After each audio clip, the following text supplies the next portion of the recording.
industrial age, horses have provided transportation, sustenance, status, companionship, and the ability to create and expand empires.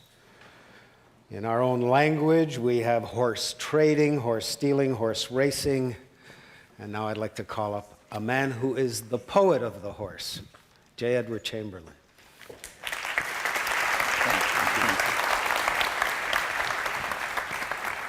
For tens of thousands of years, from cave paintings to the calendars we hang on our kitchen and bedroom walls, horses have fascinated humans. They've found a way into their hearts and minds and homes and languages, as Moses said, as we talk about giving someone a leg up, horse sense, horseplay, champing at the bit, starting from scratch, bits and pieces of language. But the phrase bits and pieces itself comes from a horse bridle and bit. So our language is filled with images of horses. That said, most of us have two images. On the one hand, the domestic horse, the workhorse for a long time, the war horse, the stable horse, the riding horse, the race horse. And on the other, the wild horse, running across the steppes of Asia or through the marshlands of the Camargue or the dunes of Sable Island or the mountains and dry lands of the Chilcotin. In between the wild and the domestic, lies the history of humanity. In the beginning of that history, humans hunted horses for meat and for hide and for bones.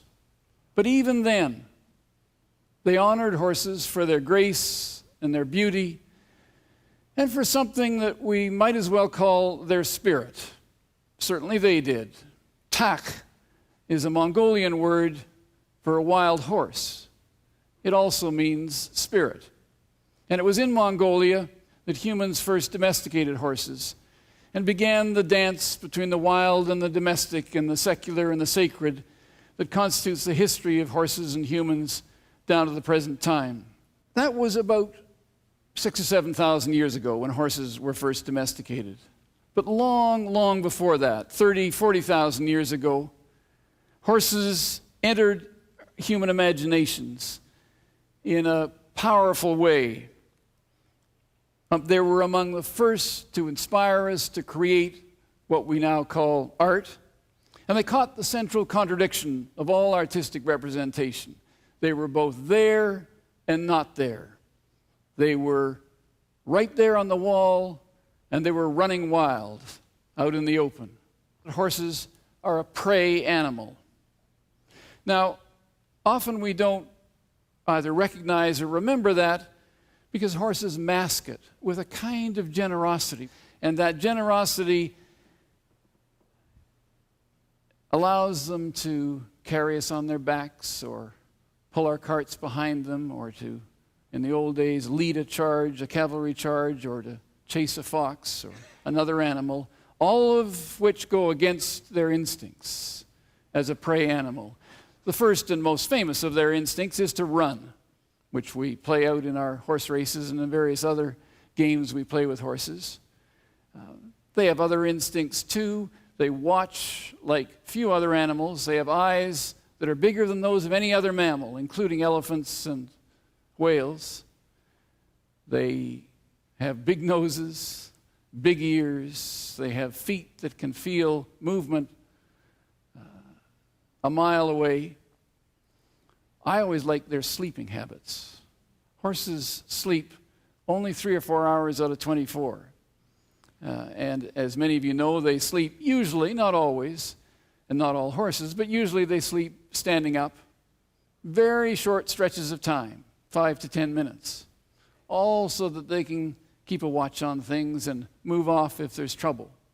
There's one other thing about horses that we need to remember is they're, like many prey animals, remarkably stoic. They don't show when they're in trouble, they don't show when they're in pain, because to do so is to send a signal to the predator that you're easy prey. In many ways, horses were our first weapons of mass destruction. Certainly with horses, humans invented war as we know it, and that war played itself out in those raids across the Middle East and across Europe. And of course, the communities that were being vulnerable immediately tried to defend themselves, and they did so in two time-honored ways. They built walls. The Great Wall of China was built to keep out the nomad hunters and raiders from the north of China, the Songnu. Or they got some of those weapons of war, which is to say they got some horses and got some of the technology that went along with horses. So you had a transfer of that technology, a transfer of the horses from the nomadic hunting and herding people to the agricultural people, a move from chariotry and cavalry to the carts and carriages that became part of those civilizations, and to the parades and the prestige that also became part of them, and which we now are now reflected in our automobiles. Fancy cars are simply the latest version of fine horses. They're how you show off to your neighbors, how you display power. Tack, the technology of horses, tack and rigging.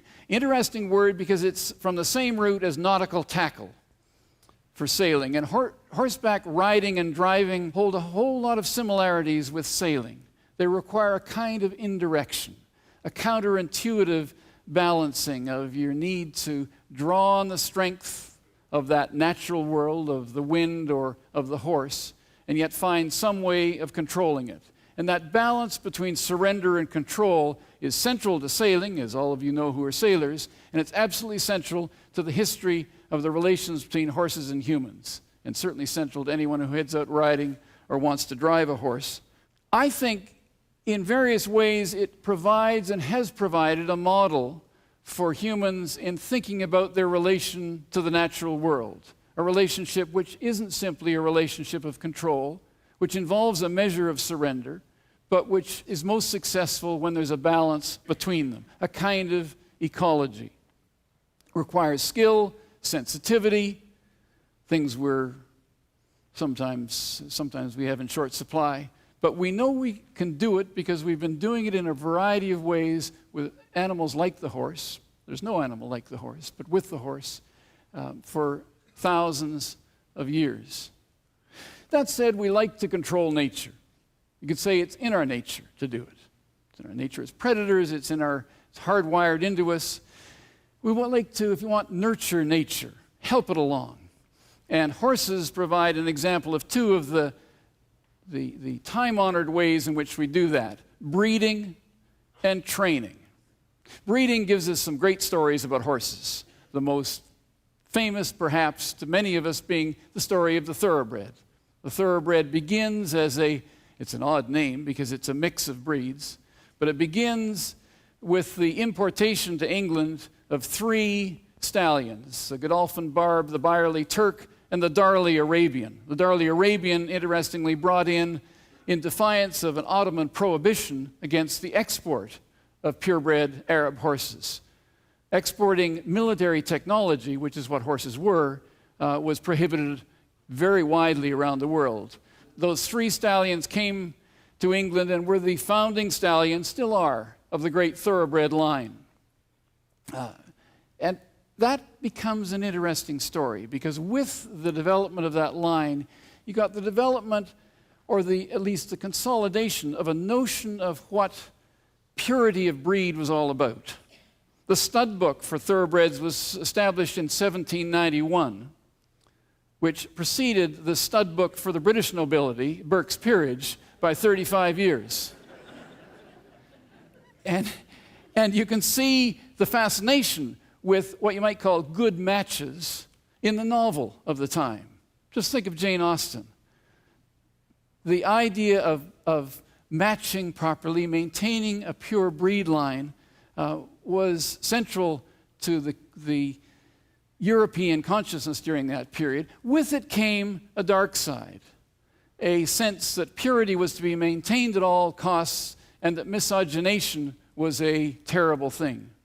And horses weren't responsible for that They're not to blame, but they're part of the history.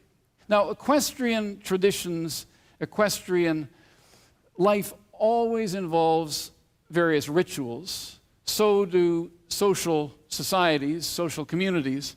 And one of the reasons horses shaped so many civilizations around the world is because they brought in a sense of ceremony, a sense of ritual into societies that were trying hard in a turbulent world to find a still center. Horses provided that. They provided that in a remarkable way for Islam. Muhammad was a great lover of horses, and in the Quran you'll see all kinds of directions for the care and training of horses, and certainly in Muhammad's hadith as well.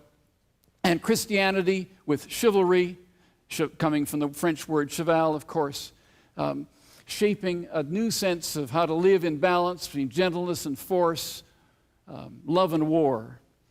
Thank you very much.